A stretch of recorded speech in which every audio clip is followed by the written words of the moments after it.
Welcome. You're looking at the title. This is a takeover review in your house. I know I don't normally do NXT. I don't really even watch the damn thing.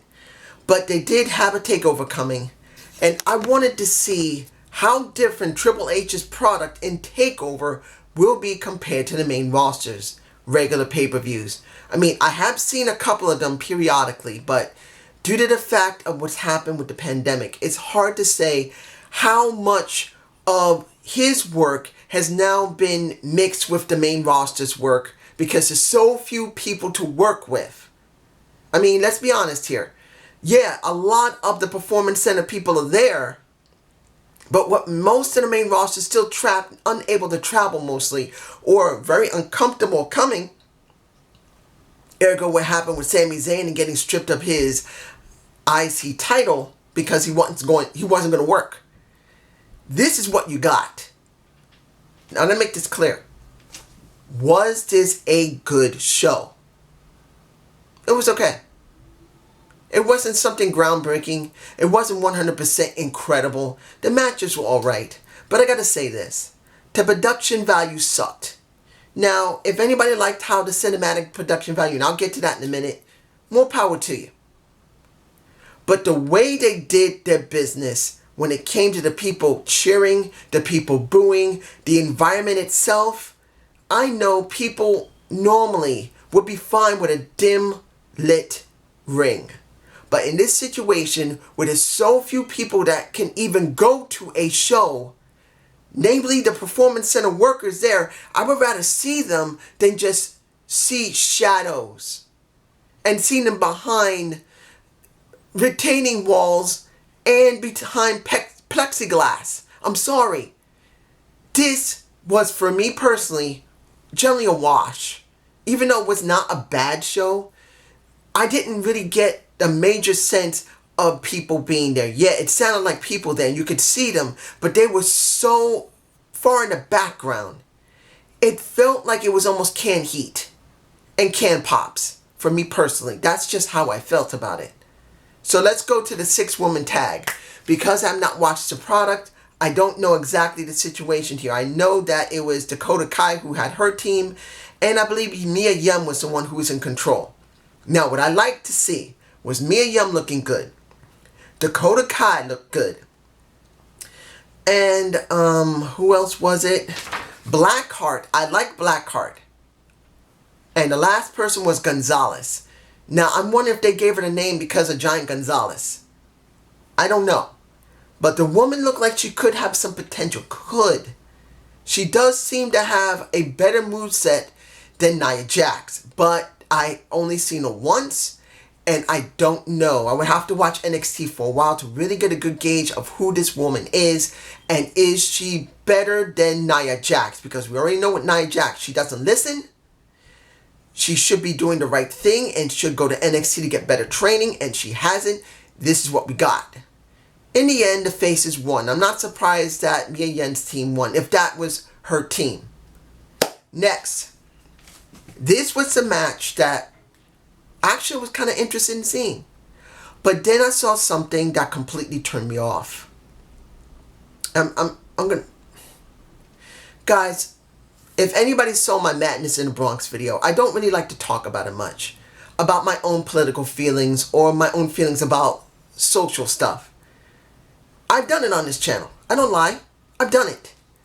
But when it comes down to it, when a company like the WWE allows someone to have not only a Black Lives Matter jacket in a Keith Lee come out. His trunks had Black Lives Matter. And I'm going to make this clear. I try not to put any of my own stuff in this, but I got to make this clear. That's a crock of shit.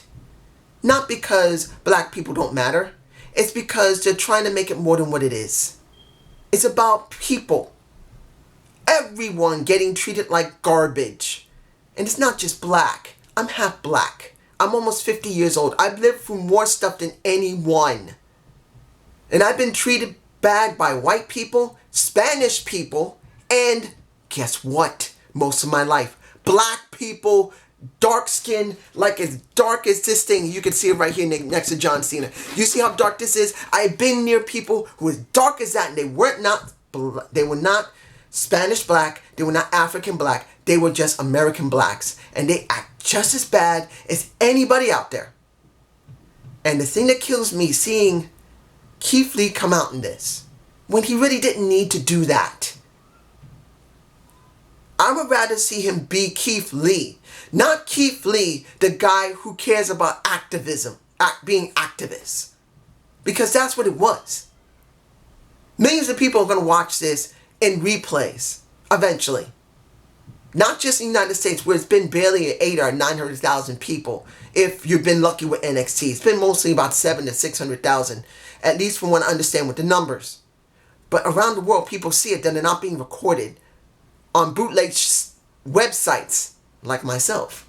I'm not saying that I'm a good boy. I don't have the cash to actually have the WWE Network when I have to make sure I have enough money to be able to eat. I don't make much money with SSD, ladies and gentlemen, Social Security Disability. I have to skim the cat. I gotta do what I gotta do. But, sorry, that was not nice to do. I remember to put a time skip in it where this happened, and you could skip it if you want. I'm sorry. But was the match good? Actually, was actually quite good. We got a very great contrast of a Johnny Gargano, a Johnny Ruthless, instead of a Johnny Wrestling. And I gotta say this, from what times I had watched NXT and had heard about how Johnny Gargano has been, he's been one hell of a good heel. He's been a decent face. I didn't like him as a face 100%. He was okay. But here, he's been doing a decent job as a heel. And then you see his ring work reflect his personality. Something that's a lost art. People who play heels don't always play a good heel that can do the job in the ring. They usually are so chicken shit, they do whatever they can to win, to cheat.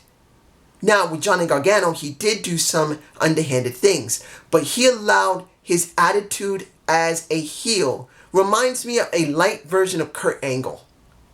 When he was really good, when he was really heelish, he would destroy you with his movement. He grabbed most of the time Keith Lee's hand. He messed up his hand in one of the earlier episodes of NXT, and he kept bending that hand back, and I think I got a shot of it. At one point, he was in a kind of like he was trying to do a cross arm breaker, but he could not get Keith Lee down. So when he was in trouble, he just started to manipulate the fingers, which is a good thing to see. I did enjoy it. In the end, I didn't expect Keith Lee to win. I mean, not win, but let me give it to you like this. I think if Keith Lee had lost, I think would have been better, but he did not lose. He won.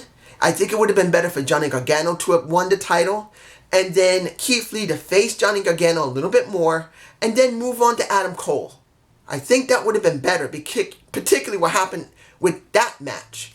And let's get to the match I did not like. Not because it was a bad match, but because the cinematics was garbage. And that was Adam Cole versus Velveteen Dream. It has been a hot minute since I watched NXT with Velveteen Dream on it. I've seen a couple of episodes, he wasn't there. But when you look at Velveteen Dream, he has it. Flat out. He has the right look. He has the right character. He has a good moveset. He just has it. And then you look at Adam Cole. He reminds me of Daniel Bryan in 2013 when he became a really good heel, but not a chicken shit one. A nasty heel where he is so arrogant. He can get away with anything he wants. Now, I could say he was the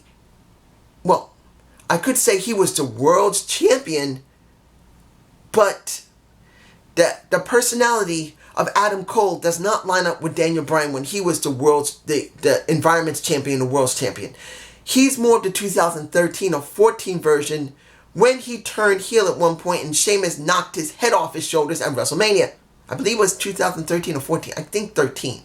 I think that's when it happened. But that's me. You guys can tell me below. Here's the thing for me. I cannot stand this one thing about how wrestling's doing their cinematics. They are doing the YouTube perspective of camera work. Now, in many cases, sometimes you want that. You want that gritty look where the camera moves in and out like there's someone who could get injured from this. But they've overdone it so much. Look, Impact Wrestling is guilty of doing it. WWE, when they ever did do it, they've been guilty of doing it. So I am not happy with Impact doing it or when WWE does it. The only one who's done it decently well has been AEW. But I just got to say this. The camera work was so shabby. You can see whatever shot I have. There was so few shots I could actually get. They didn't have the right type of crane for the person to shoot the shots. They were either way too far back. They were either way too close. And what few shots they did have, the cameraman being in a good position where the camera can pan and see a good portion of the terrain. In other words, the environment. Sometimes you need a panoramic, let me see if I'm pronouncing it right, panoramic view. You got whoever it was who was in the production truck deciding, well, oh no, the panoramic, the view sucks. Let's switch to this camera real quick. Let's switch to this camera real quick. Let's switch up. Motherfucker, what is wrong with you? Why can't you see that sometimes people want to see the match itself more than the emotion of the match? Because you got to understand, guys, if you cannot see what's going on, how the hell are you going to have emotion? If Velveteen Dream is so up in your face, you can't even see Adam Cole about to hit him with a chair or anything or shove him somewhere.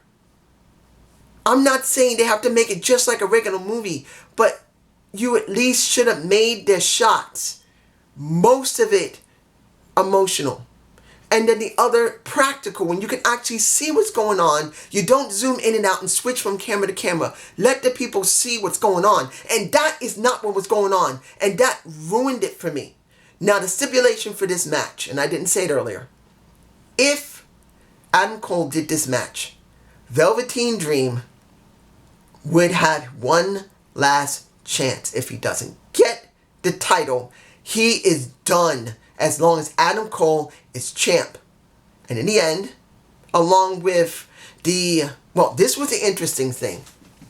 You had, in this brawl, eventually, Undisputed Era coming out.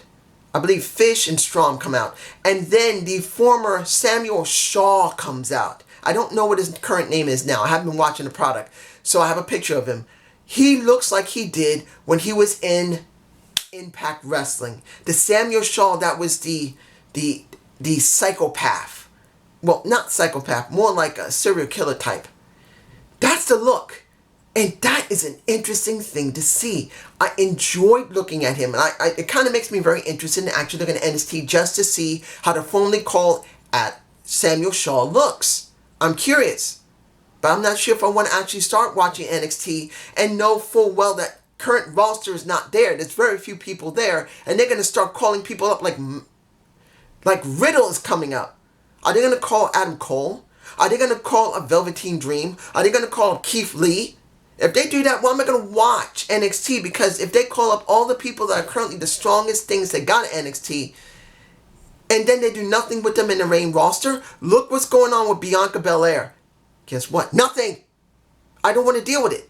But anyway, let's get to the match that I was surprised.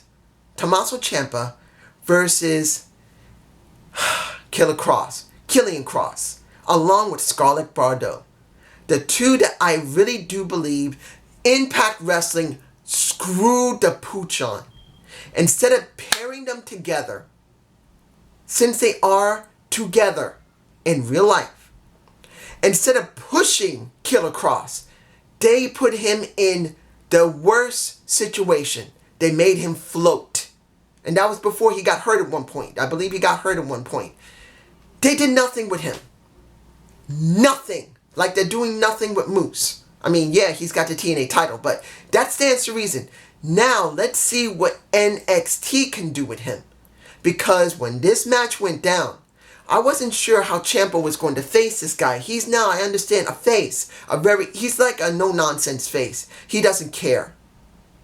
So I didn't expect him to lose here. I expected there to be some type of situation where there would be a count out or no disqualification. Something that would drag it out. Nope. You got Kross demolishing Ciampa. I was like, oh shit. They're trying to push this sucker. And I'm going like, one, I'm happy. Because I always thought Killer Kross was a great character. And the guy who plays him was talented. Then you got Scarlett Bordeaux, the seductress. In real life, the guy's lucky to have a woman that I understand is a really sweet person. Kind of like, well, I'm not going to say Tyler Valkyrie is perfect, but they're very similar from what I understand. They're both very sweet women who treat people nicely. But now they're being pushed. Nice, I enjoy it. I'm cool with that. Moving on. Final match of the night. A match that I was not confident about. Rhea Ripley versus Io Shirai versus Charlotte Flair. Now, let's put this in perspective. Ashley Flarn, if I'm pronouncing the name right. Ric Flair's daughter, the actual person, Ashley. I don't have a problem with her. She's probably a really nice lady. But when I see Charlotte Flair in the ring and Ashley feeding into her legacy, I find it distasteful. You know why? Because she, in real life, as a wrestler, she's a good wrestler, but she's not a dad. She's not a great or amazing wrestler. They stuck the damn title on her 10 freaking times, not counting the NXT title. She now, from what I understand, has 11 reigns. Or it could be 10. I could be wrong. She has 11 reigns with 3 to 4 different titles. And they've meant nothing. She's in my face if I got a shot of her. It meant nothing. 10 to 11 reigns. If she didn't have Bayley by her side, if she didn't have Sasha working with her, and Becky for that matter, she had nothing. Those 3 women, the only reason why she got pushed so well, because those 3 women, a Bayley, a Becky, and a Sasha, are the 3 best women's all-around wrestlers. Of course, each of them has a weakness, but they're the best wrestlers. Have been best promoted, best built, best promoted, and their wrestling skills, all 3 of them have been so good. Even though many people would say Sasha has been a botch fest in some cases, I would still pick any one of those 3 over Charlotte. Charlotte boxes too much. She doesn't sell enough.